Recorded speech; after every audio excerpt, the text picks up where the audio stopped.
If you're a lineman in charge of keeping the lights on, Grainger understands that you go to great lengths and sometimes heights to ensure the power is always flowing, which is why you can count on Grainger for professional-grade products and next-day delivery, so you have everything you need to get the job done. Call 1-800-GRAINGER, click Grainger.com, or just stop by. Grainger, for the ones who get it done. Broadcasting live from an undisclosed location in the universe. Welcome to Iggy Garcia Live, the show where metaphysics, holistic living, motivation, and inspiration come together to empower your mind, body, and soul.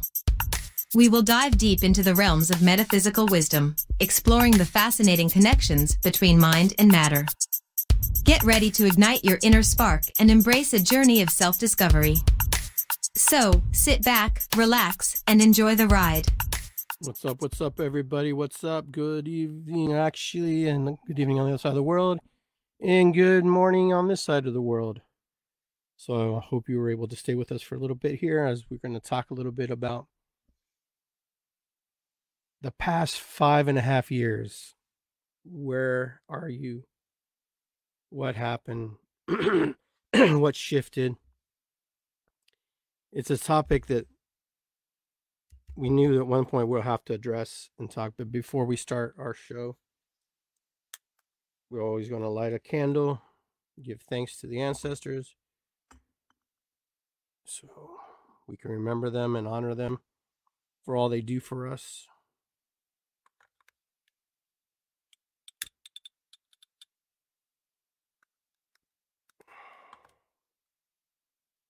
Creamy vanilla sandalwood. It's from our friend Mary. She makes these. So we want to give thanks to the ancestors. We want to give thanks to the Creator. Give thanks to Pachamama. Give thanks to all the things seen and unseen that hold space for us to protect us. This is super important to remember those who have passed and transitioned into the next part of existence. So right now I give thanks to my mom and dad, my brothers, my sisters who are still with me, and to my sister and my nephew who have also transitioned as well. I honor them and remember them today because, you know, people can be forgotten over time. So we'll light this candle during the show. Of course, we'll light the ceremonial sage.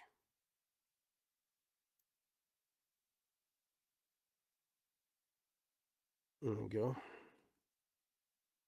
Let that burn for a while.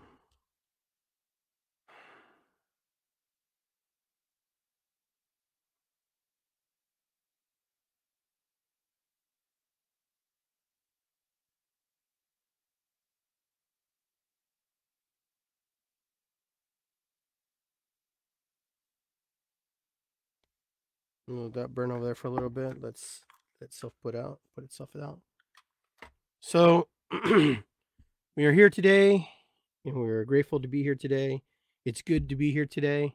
For those of you who follow me and, you know, check my other podcasts out, you know that's a saying that I say in remembrance and reverence to remember everybody and all those who we love and care about. Because it's so easy to forget about people once they've transitioned, once they've gone on, unless you have some type of, you know, remembrance or some type of gardening or some type of statue or anything that you just pictures or whatever to remember. I'm not saying we all do that we all forget, but you know, a lot of people are forgotten through time. Intentionally, unintentionally, doesn't matter. It's just the fact that it does happen. It does happen a lot more than we let on. So I'm here to talk about, you know, what you want to talk about, whatever's on your mind. But I really want to talk about the last 5.5 years. You know, I remember just back in going into from 2019 on to 2020. I remember becoming really, you know, sick, but I didn't realize anything, and I got through it. But I'll never forget that the chest pains and all the things that I had, and I took myself to the emergency room, and I found there was nothing wrong with me. It was weird. They took blood tests. Nothing was wrong. There was nothing wrong with my heart. Everything was good.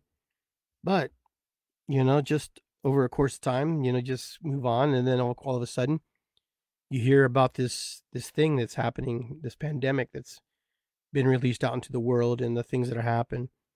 And I think about my mom. She died in, February 27th and 2018. And I remember my dad, he died on the first of the January 10th of 19, like 10 months apart from each other. And I remember, thinking, now that I have time to reflect, if they would have made it through the COVID's time, and through all this pandemic on this thing, and I miss them a lot. I miss them dearly. But I'm here and I'm thinking, wow, 5.5 years have gone by since we've been in this situation, in this thing that we call, just lockdowns, misinformation. And that my sister, she took her life in December 1st of 21. And then my nephew was, I think, a year after that, in November, I believe.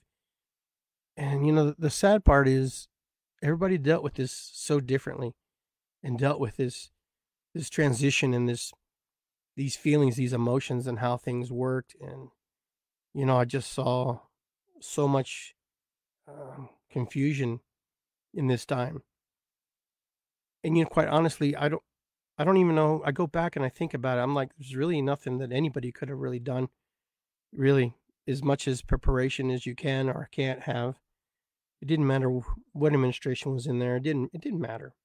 It was one of those things that just happened so quickly and so fast, and evolved so rapidly, and the media just took over and ran with it and just made it. I don't know if it made it worse or better. I can't really reflect back and think about that sometimes and go, were we better off knowing or not knowing? It affected everybody so different. So many people, nothing happened. There was no effect, no nothing. But I'll tell you, the year after my sister passed, she took her life, she passed, my immune system dropped, like emotionally, spiritually, physically. Everything about me just totally just went down the toilet in that moment. And I remember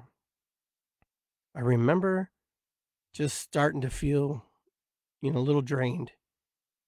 And then I remember having, these feelings, these emotions that I couldn't explain. And I remember we were kind of like in the thick of it. We're like, we're all tired of this and blah, blah, blah. And this is in 2022. Those 20 and 21, nothing. I was fine. Never had an issue. Never ran into anything. I stayed in my lane like most of us. And then I realized that the thing that happened to my sister, affected me spiritually, physically, and emotionally. And she's my little kid sister that came with me from Peru when we immigrated here. We came here on TWA. If those are Trans World Airlines, if I think that's what it's called, Transatlantic World Airlines, TWA. So if those of you who remember TWA, that was actually a pretty cool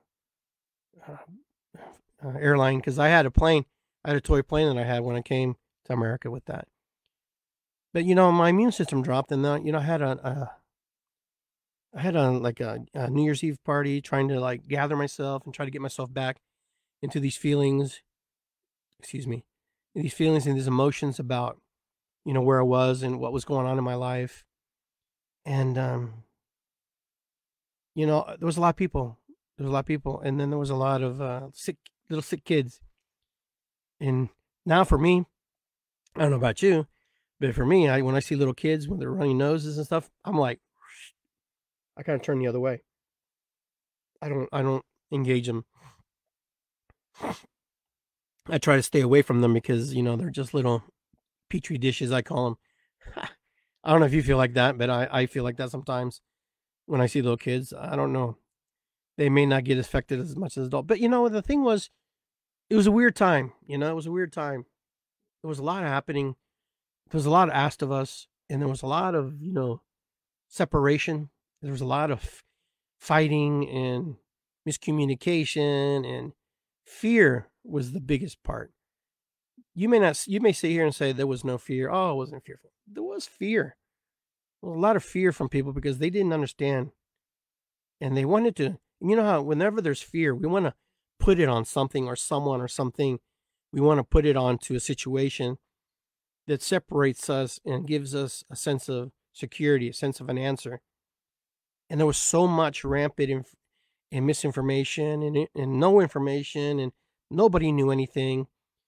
Quite frankly, it was a time where everybody was just kind of had to figure out what was best for you in that time. What was best for you? What were you going to do? As we locked down, we were in a certain situation where we couldn't communicate and talk with each other. We were separated by situations. Our phones were our kind of like outlet to the world. For a lot of people, they don't believe this thing actually was real.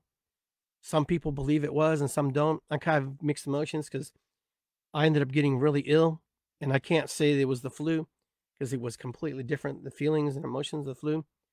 But I do remember getting very weak. And then all of a sudden, when I was in bed, I was just drenched like someone had splashed water on me. Like they had taken a bucket and just splashed me. And I was like, what the heck is this?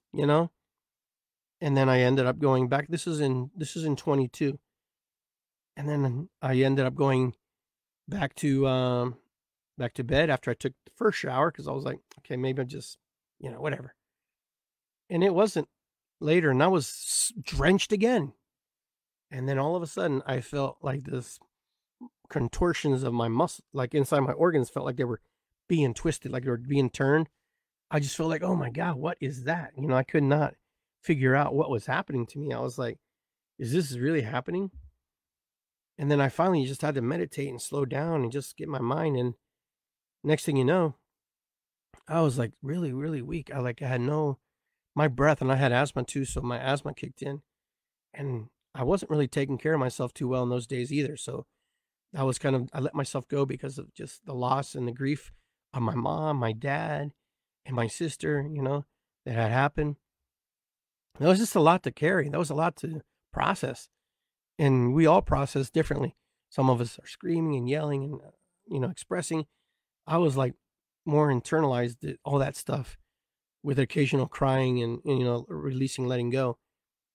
And I just remember just becoming so frail and weak. And, I remember being in the dining room, and our friend Amber lived with us at the time. And then I told Susie, can you open the doors?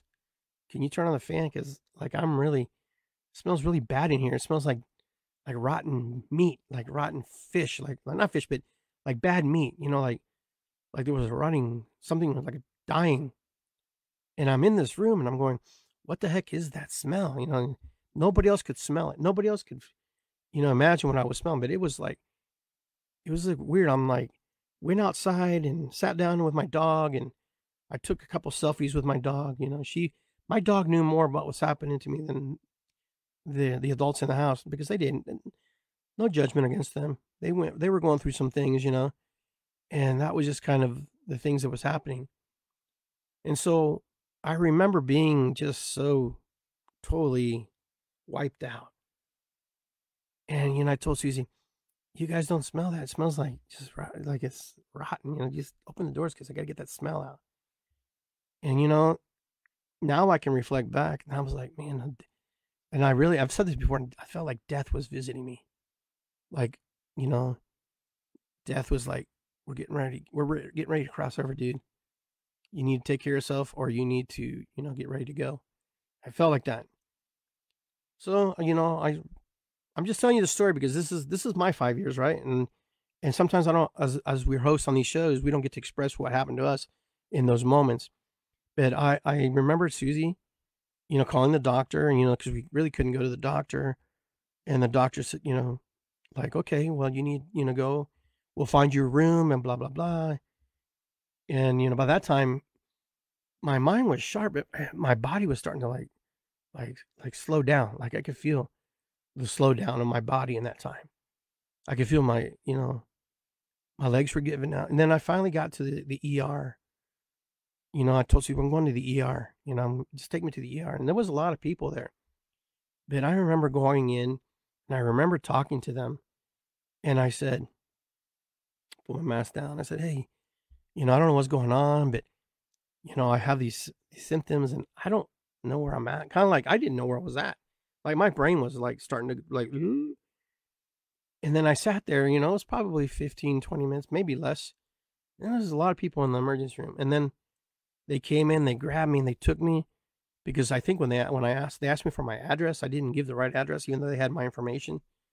So they took me and they said, can you walk? And I couldn't really walk. I was really, really weak. I couldn't walk. I finally made it to the table. They took my vitals. They got me into a room. It's not really a room. If you know anything about emergency rooms, they're not necessarily there to treat you. They're there preventative. They don't have everything they usually need. And this is one of those ones that are outside. This was one of those, not in the hospital. And then they jack you up with, steroids, right? To just like raise your blood pressure, get a little more dopamine in your body. And I was feeling good. And then they put the saline solution in me. And they, they made sure that I had that all taken care of. And then I was feeling better. I feel like I was getting a little more cognitively connected. And I'm going to speed up a little bit because my doctor at the emergency room calls me. He's like, hey, how you doing? How you feeling? I'm feeling good. They go, we're going to get you a ventilator, like a traveling oxygen tank machine. So they got me a machine. But then I was like, I asked this question. So what's next? What do we do next? He's like, what do you mean? And I was like, well, is there anything you do for me? Like, there's nothing we can do. There's no guarantee the vaccine will help you. You can't take the vaccine right now because you're already sick. It's pointless. You just gonna have to fight through it and wish for the best. In that moment is when you go, what the hell? What is going on? Is this really happening? Is this really how I go out just like this? Like there's no cure. There was no cure. There's no cure. Whatever they tell you, the doctor made it pretty clear to me in that moment that there was no cure. And that's when I realized there is no cure for this thing. There never has been, never will be, because the doctor, he expressed it. And you know what? Every doctor I saw after that told me pretty much the same damn thing. Everything was experimental. Everything was just being tested. And we hope the best. Finally got home. I had my tank, my little machine, temporary until they got me the bigger one. And then they told me, you have a place where you can go and you can get, antibodies they figured the antibodies might help. And then, I waited like a good person, I waited. And my wife's like, have they called you? And I'm like, no one's called me. I'm just waiting. I'm sure they'll call me. Well, she called and she's like, well, I'm not waiting to call because you know what?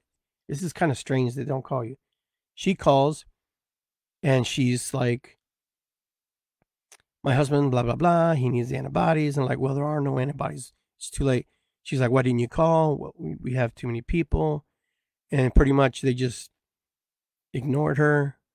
And then, we called our doctor and I said, hey, I want to go to this hospital, whatever. And by that time I was getting really bad, like really worse. And then finally our doctor calls. He's like, we have a room for you at the hospital that you requested. And then I remember going there. Susie took me. And the next thing I know, she takes me to the hospital. And then we get there. Of course, the police they're the ones guarding the entrance. And then I was just so tired. So weak and tired. And you know what? And the sad part was they didn't give crap in that moment because they didn't give me a wheelchair. My wife had to run back and get a wheelchair because I was carrying a tank of oxygen to get me to my room. And she got me like this transport wheelchair. It's kind of like smaller, and God bless my wife, man, because she's badass. She wanted to make sure that I was going to be around, and I'm still here because if it wasn't her, and if I left things in my own hand, I wouldn't be having this conversation. So I'm grateful for her. I want to make that very clear. Number 2, she got me to the room. We were on the 4th floor. Very ominous, you know, and everybody's just in these suits. You know, they're all like suited up, you know. It was like a hazmat area, and basically that's what it was. And then I could just sense that this was like a really weird place to be. Was I lucky to be in a hospital, not in a hospital? I'm going to say yes. So they took me, and they had her wait outside. She was there temporarily. I take that back. The doctors came in. All these barrage of doctors and nurses came in. Oh, we need to get him on a ventilator right now, ASAP. How much oxygen is he taking? He's taking 25 pounds of whatever oxygen. It's taking a lot. And they're like, we need to get him down to 7, you know. And I'm like, this one lady, I don't know, bless her soul. I mean, I'm sure she's say 1 or 2. We need to get you on a ventilator like right now. And I'm like, the heck, you're not putting me on a ventilator? I said exactly what I said. Listen, I come for treatment, but you know, you're not going to put me in a ventilator. It was instinctive. It wasn't like I read anything about it, or I just know, just because of the work I do, is that when you put on a crutch to help you, and then it becomes a crutch. You put something on to help you survive, you know, something breathing for you, then your body relies on that breathing mechanism. Your body relies on certain things to keep you healthy, keep you alive. So I wasn't going to do that. She's like, well, you have to. I said, listen, this is my body. This is my choice. And right now, my choice is I'm going to take my chances, which is breathing from that this oxygen machine that you guys have hooked up, not the ventilator, because I'm not doing that. I'm not doing the ventilator. My wife's like, you sure? I'm like, I don't want it, Susie. I don't want it. I know what it did to your dad. I remember your dad when they put him on a ventilator. This is years ago, and it forced oxygen into him more than he probably needed. So my journey was that, you know. I'm going to kind of speed up a little bit and kind of cut corners here, but I made it my mission to honor everybody who was in that room, everybody who was, you know, taking care of me. Take a little water here.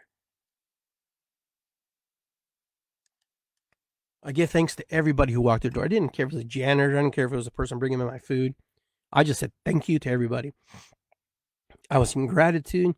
No matter what happened to me, whatever I was going to go through, I was just in gratitude and was just thankful to every person who walked through my door.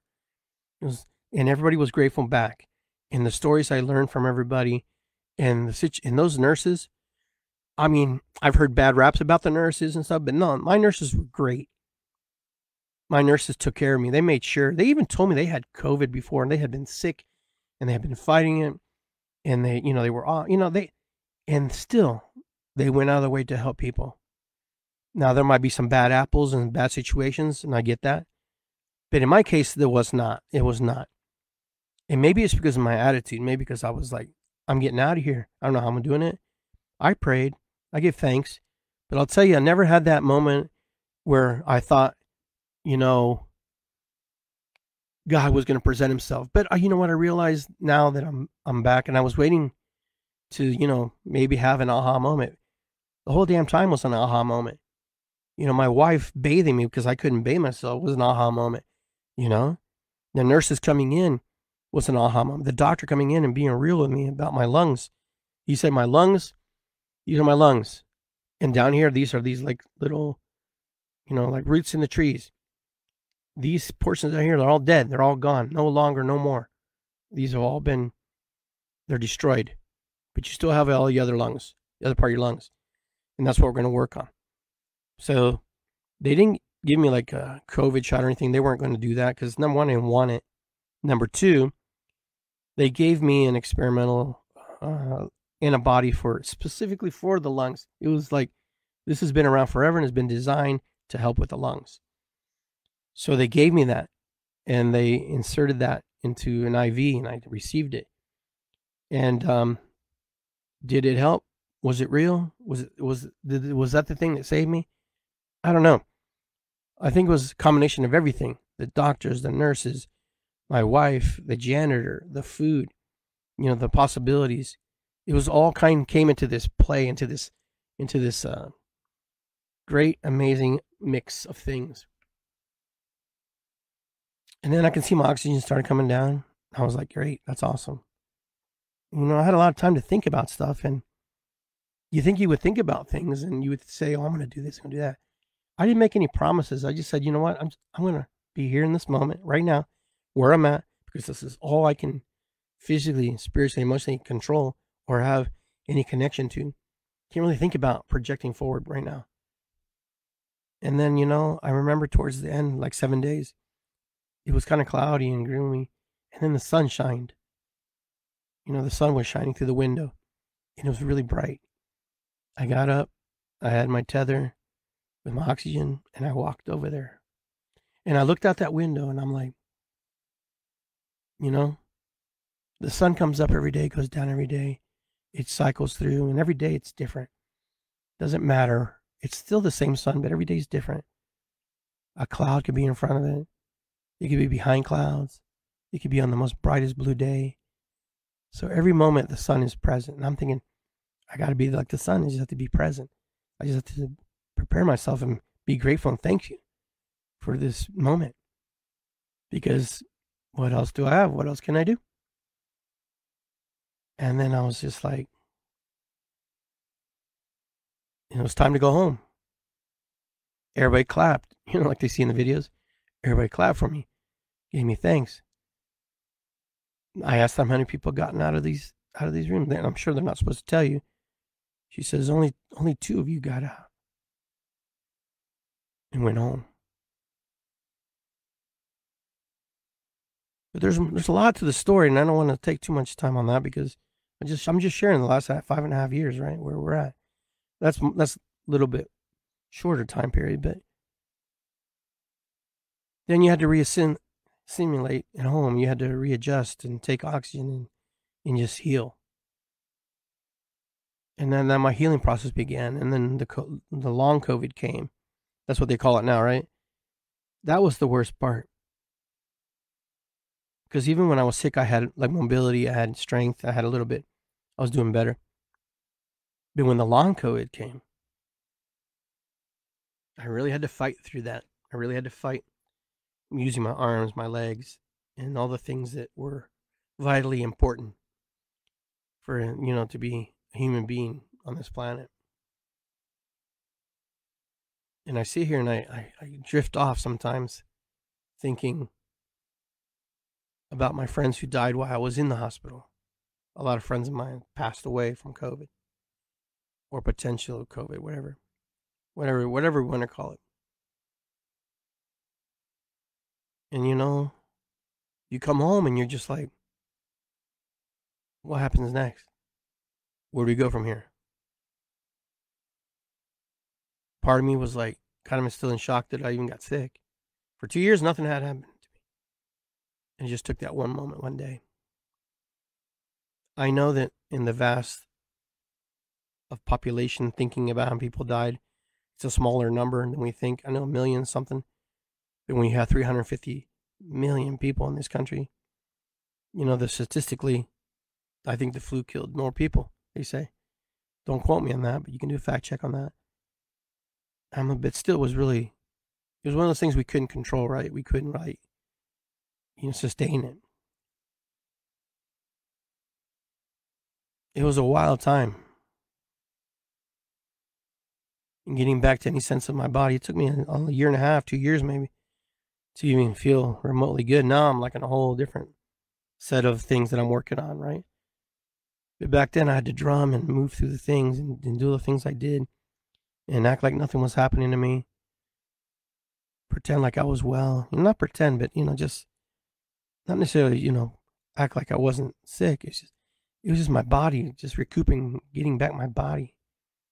And to this day, I don't even think I've got my total body back that I had back then. I want to believe that I have, but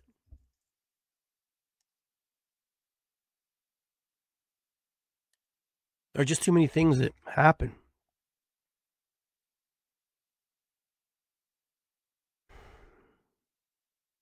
But now I want to get into this other part.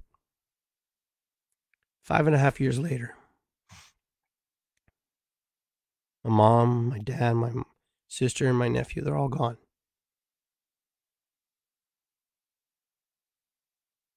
So now I'm like, the aftermath that we see. Some of you will blame administrations. Some of you will blame doctors. Some of you will blame whoever you need to blame. I'm not here to blame anybody. I'm just really saddened at how the events tore apart friends and family and created this dysfunction, this separation with people.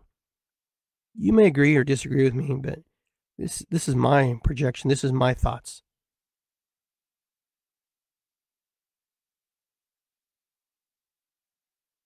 We run with the information we have. We run with the information we believe. We want to trust science.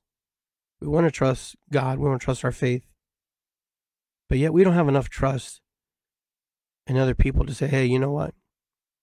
I took the vaccine. I didn't take the vaccine. Why didn't you take the vaccine? You shouldn't be around me because you killed the vaccine. Yeah, those are the choices you made. Maybe relationships weren't as strong as they thought they were going to be, or they were. Maybe the relationships you created before the pandemic weren't as strong as they were going to be. But I'm going to say this, and some of you will or not will like it or not like it at all. But you and I only ran with the information we had in that moment, in that present time. And you made your judgments according to those informations and those things and those theories, those ideas, what was present in front of us, what we witnessed, what we didn't witness. Some of us didn't even witness anything. Some of us didn't even get sick. Some of us got sick. But regardless, we all made our choices. We all made our decisions in that time. We all decided what we're going to do to protect our own selves and the people we love, the families we love. Excuse me. But yet,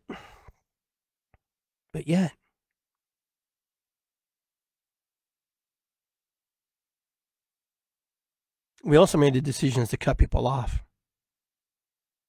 with the information we had. And you know, the sad part about it is, with the information we have today about what we know, what happened, what's going on, we still hold on to these grudges against people and hate people for the situations they put us in. Now, this is your choice. You can do whatever you want. I don't care. Because you're going to make the decision for yourself. But there are people out there that you loved and you cared about and you totally cut them off and they cut you off. Vice versa. Because of information, right or wrong. And we still don't know if the information that we've been given is correct. You can sit here and tell me, oh, it's proven, blah. All kinds of things have been proven and disproven. You know, you can blame Trump, you can blame Biden, you can blame whoever you want, you can blame Fauci, whatever. You can blame the World Health Organization, you can blame whatever you want. I want to tell you something. In the end, everybody was trying to survive. Everybody was trying to do the things that they needed to do, right? They wanted to be well. They wanted to sustain themselves and fight through this.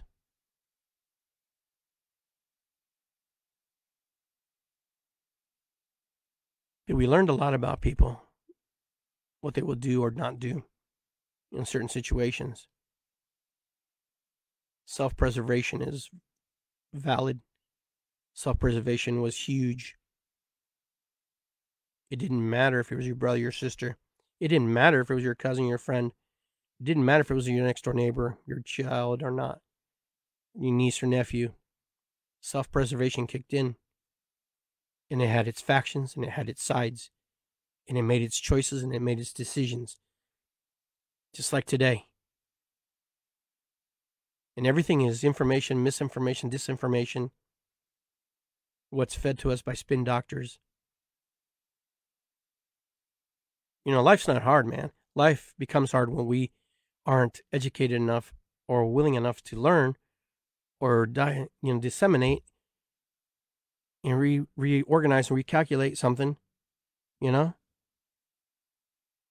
None of us were doctors. We relied on the doctors, and then all of a sudden we got a bunch of emails. We got a bunch of, underground resistors, as we call them, or who people call them, or just human beings trying to say, hey, there is options. There are other ways to tend to this. If you want to tend to this, this is what we need to do.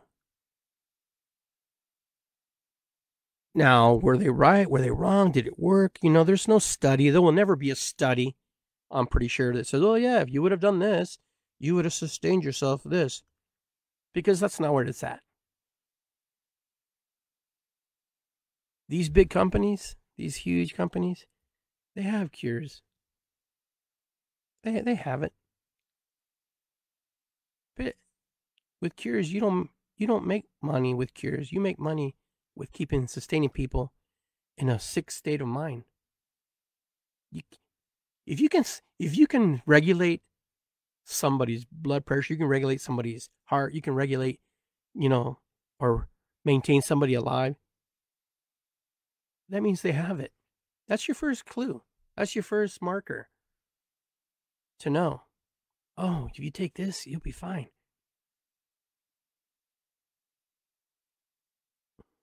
But what happens? What happens with these big companies? I'm not even going to say their name because this probably will be shut down. What happens? Like my little terrarium here, right? My little plant. We'll just use it as an example. You see my little plants in there. This plant heals. We'll say it's a healing plant. It heals in its own way. But this little plant right here, they take the components out of it that they think that will help and will maintain and sustain. What they don't tell you is if they take the whole plant, they just might be able to make you better. I'm really cautious about my wording here. You have to read through between the lines what I'm trying to say. There was a movie, and I've talked about this on my show before. And I think Sean Connery was in it, and he was in a jungle. And it was the cure. They were looking for the cure. They're looking for the answer, right? So they find this patch of like growing plants, and they scoop it up, and they scoop it up with everything, with ants and everything. And then I was like, they tested it, and they had all the markers and all the things that would help. They got more plants, but this time there was no ants. They tried to get the markers back, and they wouldn't follow back. They couldn't understand what was going on. And this is how I look at science sometimes. Yeah, they do the scientific method, and they try to see if it can recreate it. But sometimes scientists are so ego-driven, and they're so want to make whatever medicine they make and name it for themselves, or maybe they do want to help people. Maybe they do. I don't know. But in this movie, it was a valuable lesson. The components of the ants and the plants is what made it work. It wasn't just the plant. The active ingredient was the ant coming into contact with the plant and being mixed together, and that's what caused the healing component to work. And nobody could figure that out. Nobody even figured that out through the whole movie. No one could understand. It's like when you do plant medicine, ayahuasca. You have the vine, you have the plant. Without one or the other, they don't work. You don't get the the DMT release in your mind. You don't get that stuff that you need so you can see the things that you need to work on. Those visions you need. It's the same thing. It's like whole plant medicine is whole plant medicine. It's not just whatever we want to take from it. But science is smart, and they know what they're doing, and they know how to keep themselves in the business. And so regardless of what you think or don't think, we keep it in business. And we do the best we can with the information we have, disseminating it, recreating it, revamping it. But I'm here to say one thing. The people that we've let go of because we made a decision in that moment in time, it might be time to reflect back and look back at those people, well, where they were and the kind of fears they were feeling versus saying, hey, no, this is the way. Because I know for sure there are people who are saddened and broken because of the way people cut people off. People, we need each other to some degree. And if there are people that you let go of because, it has to be this way because they don't want to, and you want to live in that arrogance and in that ego-driven mind, that you can't go back and say, hey, we made it through 5.5 freaking years. Where are you doing? How are you doing? I made the choices I made because that's all I had. But no, we're too proud. Many of us are just too damn proud to sit there and say, I made a mistake. I made an error judging you according to this. I'm sorry that you decided to go this way or that way politically. I'm sorry that you decided to go this way with the agenda in the belief because I believe in science or I don't believe in science. But there's all kinds of science when we put our mind to it. Science isn't just a laboratory where you just mix chemicals and you put in stuff and things blow up or don't blow up. Science is also being in the world and being in life and observing how Mother Nature creates and procreates and maintains life. Everybody's different. So if you hated on somebody for the thing, or you didn't agree with that thing, or you didn't want to take the jab, or you did take the jab, it's 5.5 years now. Where are you? Are you better without these people? If you are, then great. If you're not, and you still miss them, and you still want to reconnect with them, reach out. Nobody else is going to tell you any of this stuff because everybody's too afraid to be canceled. Everybody's too afraid to be told, you're wrong. You know what? We're human beings, and we only have a short, limited time on this planet. If you make it to 60, 70, man, great. If you don't, I'm sorry. If you make it to 90, some people don't even make it to 50. And we're just blowing people off because we made decisions that we thought we had to make. We had to make these decisions. Oh, you have to save me. You know what? If you're alive, thank your creator. Thank your ancestors. Thank Mother Nature. And if you want to thank the pills, then thank the damn pills. And if you're alive because you didn't take the jab and you're grateful, then thank the creator. Thank your ancestors. Thank the supplements that you take. Thank the plants that are made from that. Because everything has been made from Mother Nature. Every component, anything you put into your body is from Mother Nature. Not from some foreign planet off world. Everything's concocted and made from here. So it's all Mother Nature. But do we bless our food? Do you bless your vitamins? Do you bless before you get injected, do you give a blessing? No, because we don't. We're not taught that anymore. All that's been removed from our life. But indigenous people, native peoples, they're grateful and they're thankful for the things that, are in our lives. But we're so removed from everything. You can be an atheist or whatever. You can still be thankful. You could be a godly person and be thankful. This thing that we have to just totally separate ourselves from each other because we can't come to an agreement or because we think different, that we can't coexist. And this is what we have. This is why the world is the way it is. You have Group A and you have Group B. Group B likes things about A. Group A likes certain things about Group B. But Group B doesn't like A because A resonates in this energy field and these belief systems. And Group B resonates in this energy field and these systems. If they cross and they commingle, there's something wrong with that. Absolutely. I cannot be friends with A because A is not in my field of reference and points of belief systems. And vice versa, it's the same way. Come on. It's good to have friends on the other side. It's good to have friends on the other side. It's good to have people who challenge you. It's good to be challenged and think about things. If you're an absolutist, and that's the way it is, then that's what you're going to get. Absolutist stuff. And if you're just think about that. But nobody thinks about that. Nobody thinks about now. Everybody's projecting, in the past I was hurt so bad. In the future I don't want to be hurt no more. Shit, you know how many things hurt me and you and almost everybody on this podcast? And we're still here and we're in the freaking moment. And you have everybody over here screaming one thing and you have another group over here screaming one thing. Can it be right for them? Is that a belief that they can write? Sure. Absolutely.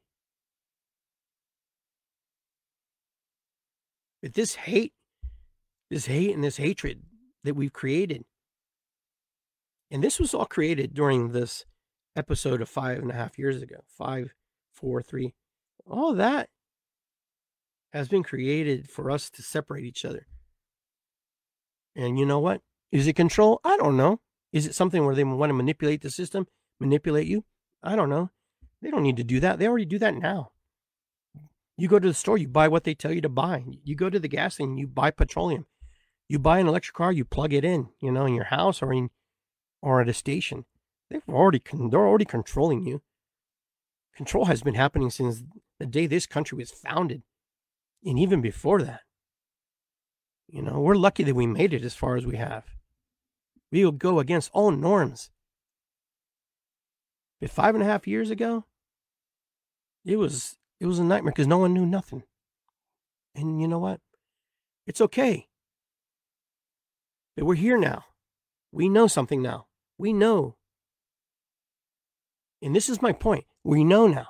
We know better now. We know that the next time or if any time something like this happens, you know, we're pretty fortunate because we've had pandemics in this country for many times.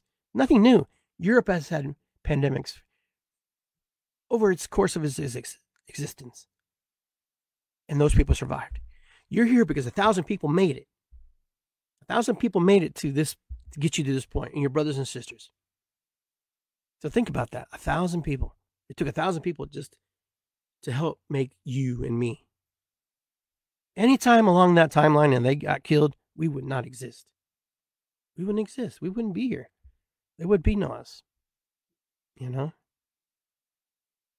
Like this guy and don't like this guy and don't like this policy, don't like, you know, this organization. That's for you to decide. I'm talking about reunification of friends and family. Things where, you know what, you didn't have the right information. 2, they didn't have the right information. Or both of you thought you had the right information. But yet, because someone said, I'm going to do this and go one way. And this happened on both sides. This wasn't just one-sided. Everybody just went, you know, you're wrong. You're wrong. You're wrong. You're wrong. Who's right? Who's wrong? Who cares? We're here. We're here. Where do you go from here? Where are you going to be in the next 5 years? You ask yourself that question? Are you still have the rants and the rages in the minds about what's happening in this world? Or are you just going to live in this world? No matter who's in office, it doesn't matter, man. They're always going to do the things they do. They're always going to manipulate the things they manipulate. What resists persists. So whatever you put your attention to, whatever you think is real, you're going to get more of that.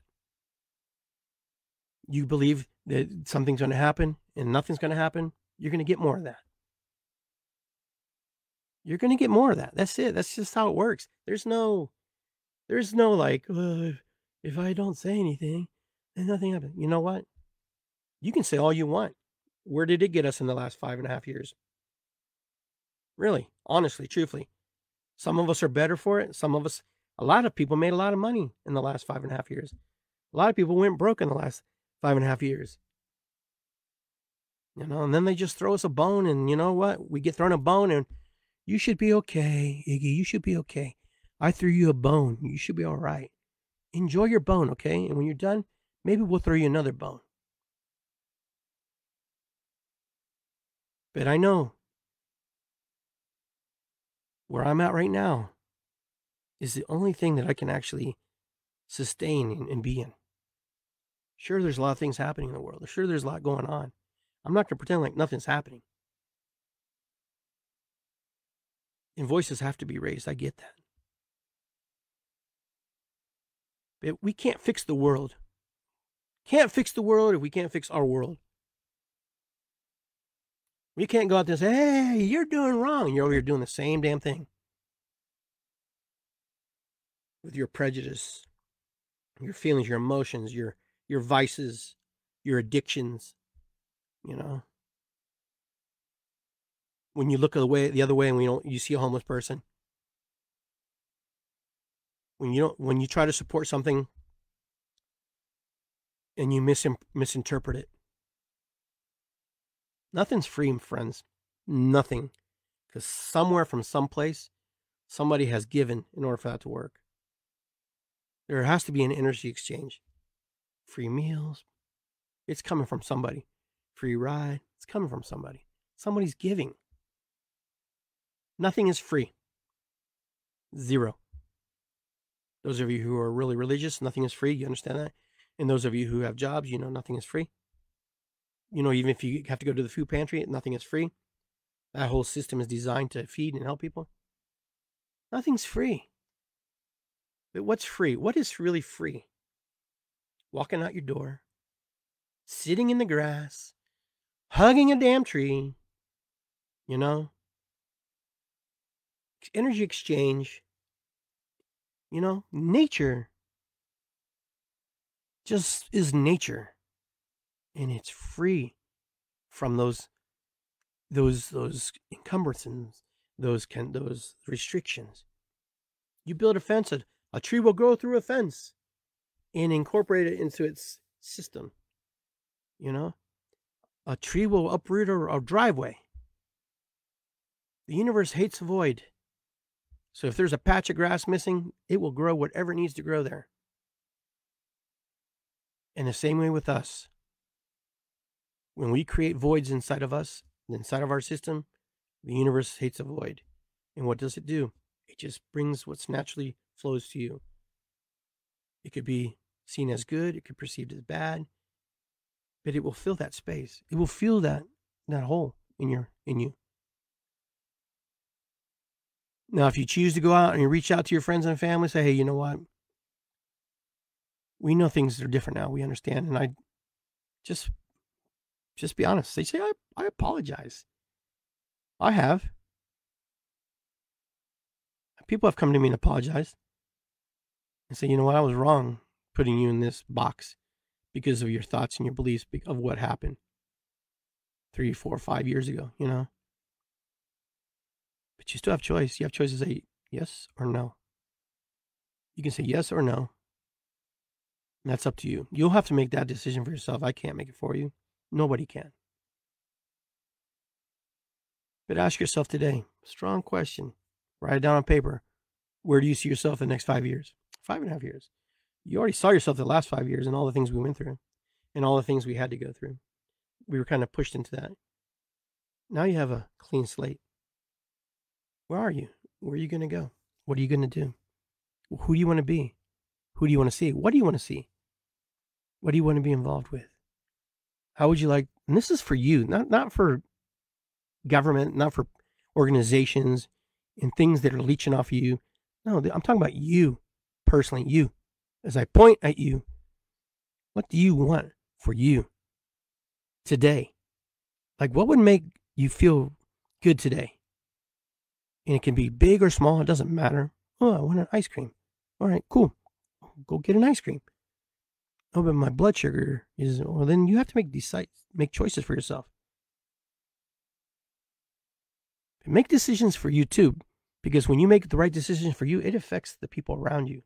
When you make no decision, in the sense of, like, I'm just going to sit in my basement and huddle in here and coddle in here and avoid, connection. Humans need connection. We need connection. We need high fives. We need hugs. We need fist pumps. We need to dance. We need to sing. We need to drum. We need to do all those things that bring us together.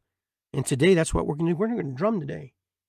We're going to drum today at Schiller Park at 4 p.m. We're going to go down there and we're going to do what we do. We're going to have a great time. We're going to be in that moment. We're not going to be distracted from political pandemics, nothing. The worries of the world. The world has to take care of itself too, as we do. All my brothers and sisters, the 7.5 billion people, Got to step up and create dreams and ideas and beliefs that help manifest the world in a better place. But a lot of us are manipulated, controlled, and allowed to be controlled, and don't even know we're being controlled, and don't even know we're feeling a certain way. And then it's too late. Because the day you lay on your deathbed, the day you're there, you're not going to go there and go, oh, I'm glad I made all that money.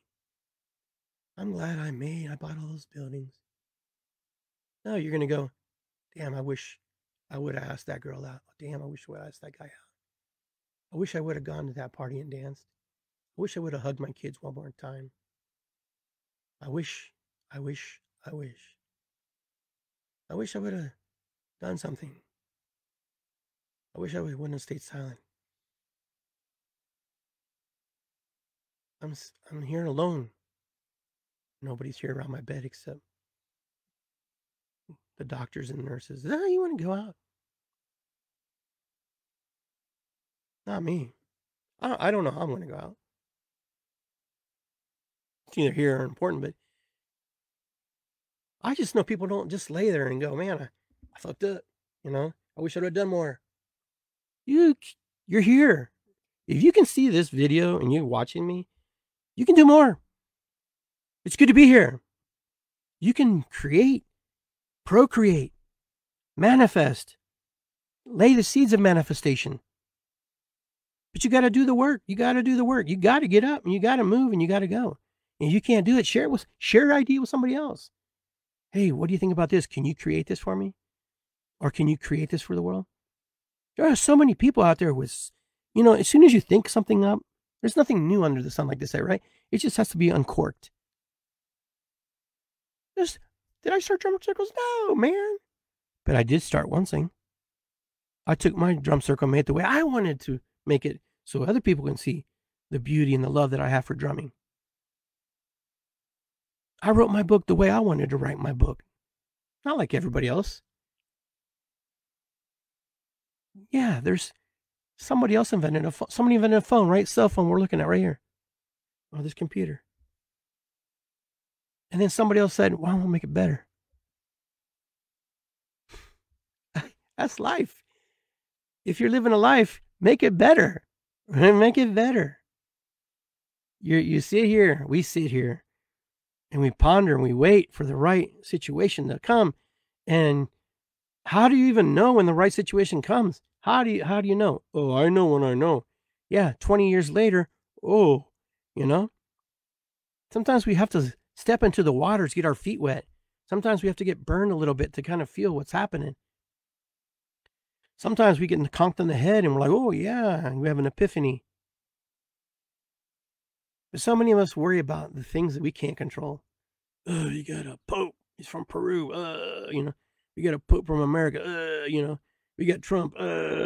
We got Biden. We got this guy. We have this situation in the world. You know, yeah, things suck. Things happen.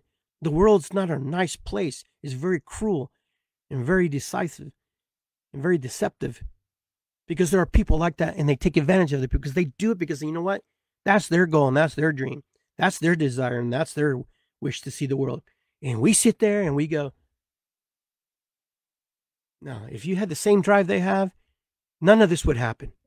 The world would be such a different place. The world would be such an amazing place if we made the decisions to live, the decisions not to fight, but to live. Anybody can fight. Anybody can slur a word. Anybody can punch somebody. Anybody can hurt someone. But to live and to be in that moment and to share your feelings, emotions, and create these pockets of love, these pockets of emotion and peace. You know, you want peace, then be peace. Peace begins with me. That's one of the oldest sayings. Peace doesn't begin after the war is over. Peace begins with you. You start peace.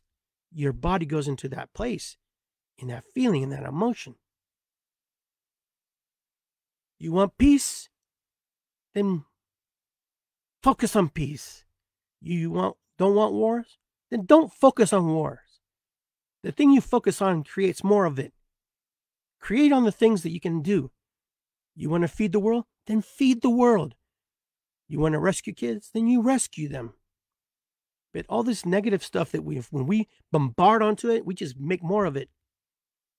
It's frequency, is law of attraction. It's the most basic knowledge thing, but we don't know that. We don't know that because we've been told, oh no, it's this way. No, things are not this way. Things are the way they are because people make the decisions to jump on the bandwagon and be like everybody else, and they're not individual. You're not an individual if you're on the bandwagon. You're not. I'm not an individual if I'm on the bandwagon. The bandwagon of life is that you create and manifest, create the frequencies to put you in the right state of mind. But not everybody will do this because not everybody's capable of doing it. And not everybody wants to take the time to do it because it takes a little bit of work. It takes a little bit of gumph to get out there and do something that others are not willing to do. Don't blame the people who are doing stuff and making things happen in the world, or you wish it would have done this way, or you should have done. And you have the blueprint in front of you. If you want to change, you want to make it different, then make it different. Create it, make it completely different. If you think that doesn't work that way, then you go and take the action, do the work, put the effort and time into it like these people do. You know, we see and we watch, and you know, everybody wants a free lunch. Everybody wants everything easy. A scammer calls you, says you can double your money, and you give him his money and you get your money's taken. Why? Because you want a free lunch. You're not willing to do the research. Excuse me. You're not willing to hang up on the phone when someone's calling you for the wrong reasons. We're the only creature on this planet that charges other creatures like ourselves, other human beings, rent, electric, gas bill. And all these things are available for humanity. You know, and then we wonder we have problems. Because is there such thing as utopian society? I don't know. I've never witnessed one. I've never been in one. Can there be one? I don't know. I know they've done tests with rats, creating utopian societies, and eventually that collapses over just little stuff. But we're the only species that manipulates the other species, the other ones in our species, our human species, to benefit another. You know, beaver makes his den, right? Bear has his cave. You know, the ants have their mounds. They don't ask anybody for permission. They just do it. But human beings, we're destructive. We're loving. We're caring. We're conflicted. Our feelings and our emotions get the best of us. We blame others when things don't work out. We blame this guy or that gal, you know, for things that don't work out. But we won't necessarily look at ourselves sometimes and say, hey, you know what? Maybe I'm part of the problem. Maybe I'm the problem. Maybe I should manifest better. You have exactly what you have in your life because that's as far as you want to go. That's as far as you're able to take yourself. And some of us will reach out to other people and say, hey, I want to go further. And some of us who want to go further are not willing to reach out because we want to be self-made. But I'll tell you, everybody who's made in this world has connected with other human beings to go further. And some have used others to make that connection, to make themselves stronger and better. Yes, I'm not going to lie about that. But you and I are exactly where we need to be, and we're exactly where we're going to be unless we step out of our comfort zone and step out of the situations and feelings and emotions and the belief systems that we're creating. In order for us to expand, we have to be expandable and be willing to expand in our feelings in our head, heart, our gut, our mouth, our ears. We have 2 ears, like they say, to listen, 1 to talk. You know, these are valid points. But you, me, yeah, you may say, oh, I'm a great manifester. I could create all this stuff, but then I can't pay my bills. Why can't I pay my bills? Why can't you make more money? Why can't you create something? Some of you are happy just being employees, and I get that. And that's okay. I'm not here to bash anybody on that. But those of you who are like really, want to be the entrepreneur or, the creator, the manifester, there's no, even if you are a self-entrepreneur, just a person by yourself and can create stuff, you're only going to create so much. You're limited. You have to expand beyond where you are. And you have to take risks, and you have to say, I did it 10 times and it failed. Most of these billionaires, they have failing businesses because that's common. Shoot, man, I've had businesses that failed. Does that make me a failure? Does it? No. I don't know what the heck's going on here. All right. I think it's just, no, it doesn't make me a failure. No, absolutely not. It does not make me a failure. I'll tell you why it doesn't make me a failure. It makes me know what in which directions I can focus my energy. I had restaurants. I've had landscaping companies. I've had a travel agency. I had a jean company. We sold old jeans. Did they fail because I failed to plan? Yes, maybe. Maybe I'm just a good idea person.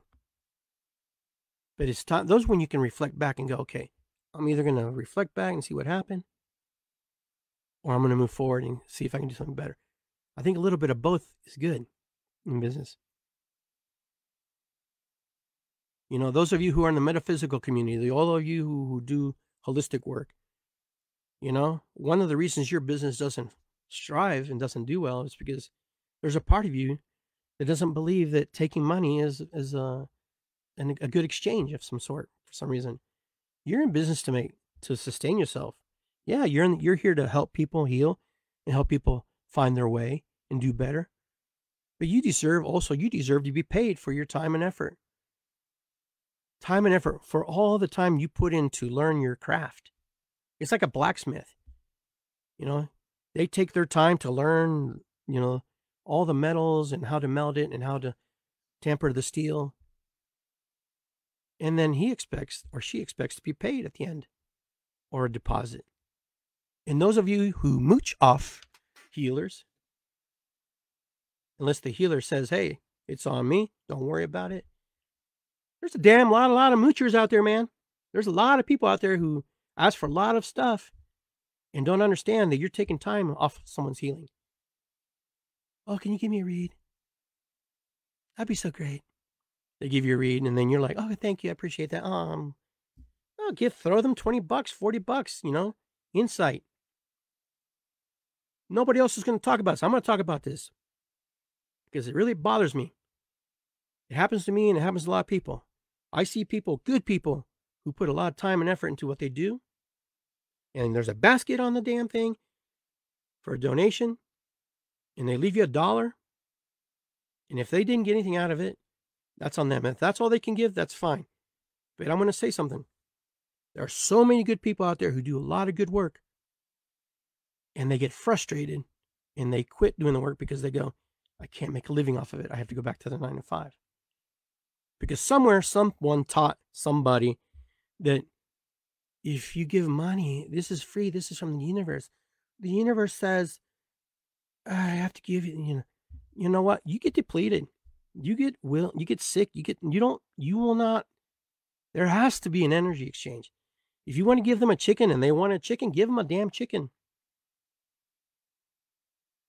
With all of you, all those you, I'm calling you guys out because you know what? I know some of you guys, and I've known some of you guys out there who have done this to other people, have done it to me. Very disrespectful is when we do ceremony or we help lay hands on you, or if we do Reiki, unless I say, don't worry about it, then that's on me. But if you know that you're taking someone's time, and maybe not even in the moment where they even have time for you, you're just requesting something.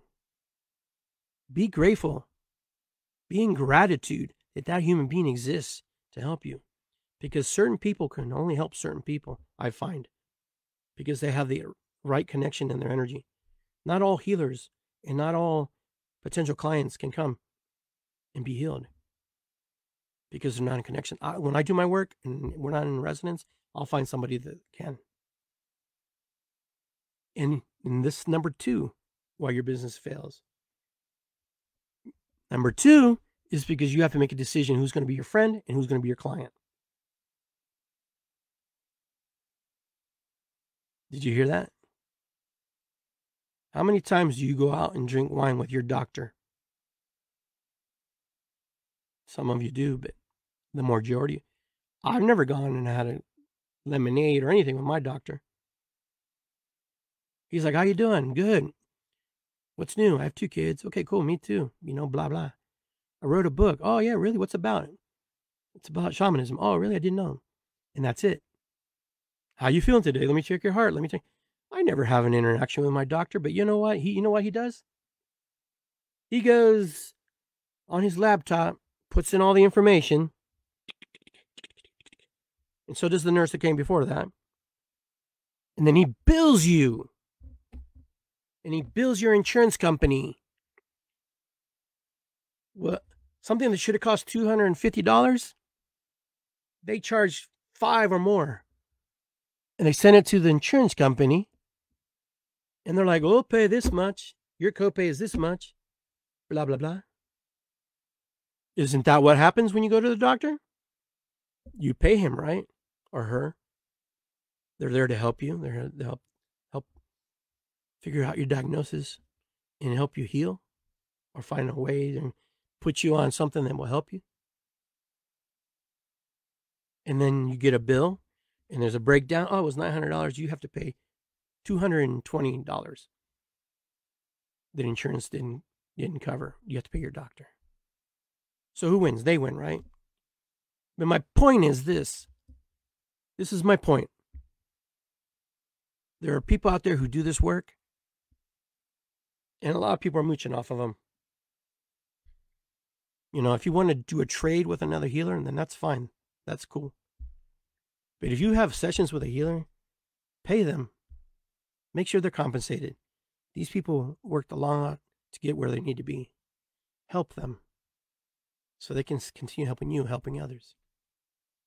Because my people, the people that do the work we do, we get totally ignored. We get totally like, you want to give a discount? That's cool. No problem, healers. But those of you who just like to mooch off other people or say, oh, because Spirit told me, Spirit said they will take care of me. Sure, Spirit will take care of you. Spirit's saying too, you need to send them a bill, You need to send them a bill because, if you don't, they're just going to keep doing the same thing they do. They're going to expect you to do it all the time. And then what happens? You become resentful. You become frustrated. You're like, oh, this guy's annoying. This guy's like, every time I see him, he just, or she wants just a free reading and she wants me to read him or hear an ancestor. Now, on the other spectrum of this is healers who, just give out information, just bombard you. Oh, I have a message for me from your great aunt. And you're going, well, I don't want a message from our great aunt. She was really abusive to me. I don't really want to talk to her right now. This isn't the right place. But there are healers like that. And those kind of healers are really annoying. Why are they annoying? Because they don't ask permission. They just kind of they just like, yeah. Like I'm not walking down the street and a doctor who's driving down the street. Hey, buddy, I got to tell you something. I noticed that your walk is off. I noticed that, and you're like, what? I can tell that you probably have, blah, blah, blah. I'm like, I didn't really ask you for this. Why are you even coming? You got to put in perspective. We don't put in perspective. Put in perspective. And healers, be honest. And be truthful to the people. There's some healers out there that are very questionable in their practice and the work they do. Some people just like to take people's money. Don't think that doesn't happen. It does happen. But you know what? The karma repercussions of cause and effect are huge on that. Because if someone dies, if something happens to someone gets hurt, it's on you. So I always encourage healers. Healers, if you can do the work, do it. If you can't, defer to somebody else, because that's good policy. That's good medicine. Because when you do that, more things come to you. Try not to be the fix-it-all guy. It's like certain doctors, right? One's a foot doctor. One's a heart medic doctor. There's a general practice doctor. There's a baby doctor. There's a gynecologist. They all have their specialties. And just like the holistic world, just like the metaphysical world, we have our specialists. We have people who work on these little things. But there are doctors who have a little bit more, cascade of things, that knowledge they share. Just like our healers, we have that too. You may know different modalities and different things. But when you're stuck and you're stumped and you know you can't help somebody, be honest. This is a little above my pay grade. I'm going to introduce you to this person. Spirit has a way of leading us to the right people. That's what I look at. Follow the smoke, and those people will appear. Anyway, guys, just ask yourself, where are you going to be in the next 5 years? What were the last 5 years like? If it was wonderful, great. Not. I'm just talking about 5 years. I'm not talking about 20. I'm 58. I hope I'm able to live more lives. I'm working on that. But I have to take care of me first. My body, my spirit, my soul, my mind, my heart. All the things that connect me. And it's the same way I ask of you guys too. So with that, I want to say, Ho'oponopono, Matakuyasin. It's good to be here. Irisikwi. Aho. Remember, be in the moment. Be in this time now. Because that's all you truly have. I hope you enjoyed the show today. I hope that you got what you needed. I hope you resonated with certain things. I know some things you may not agree with, and that's okay. I'm just here to share feelings and emotions in the passion, the things that I sense in the work I do and with the people I work with. With that, I just want to say thank you. Have a great day. Have a great week. Have a great month. Have a great year. And we'll talk soon. Peace out, guys.